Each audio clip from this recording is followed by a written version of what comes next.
uylanganman, aloqa qilaman desam jinsiy a'zom turmaydi. Nima sababdan bo'lishi mumkin?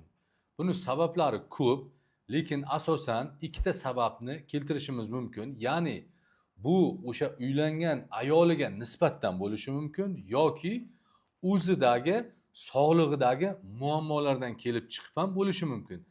Ayolga nisbatan bo'ladigan bo'lsa, o'zi yoqtirmagan, o'zi yaxshi ko'rmagan, oila a'zolarini majburlab uylantirishi natijasida ham bo'lishi mumkin. Ya'ni o'sha uylangan ayolga nisbatan umuman qiziqishni yo'qligi, xohishni yo'qligi ham xuddi mana shunday sababga, holatga olib kelishi mumkin yoki insonni o'zidagi sog'lig'idagi muammolari ham mana shu holatga olib kelib qo'yishi mumkin. Ya'ni bular agar siz uzoq vaqt sovuq joylarda ishlab, sog'lig'ingizdagi muammolar, ya'ni shamollash kasalliklari ham demak sizdagi xohishni pasayishiga olib kelishi mumkin yoki siz uzoq vaqt anonizm bilan, ya'ni 5 odati bilan shug'ullanib yurgan bo'lsangiz, natijada anonizm bilan shug'ullanaman desa xohish paydo bo'ladi, lekin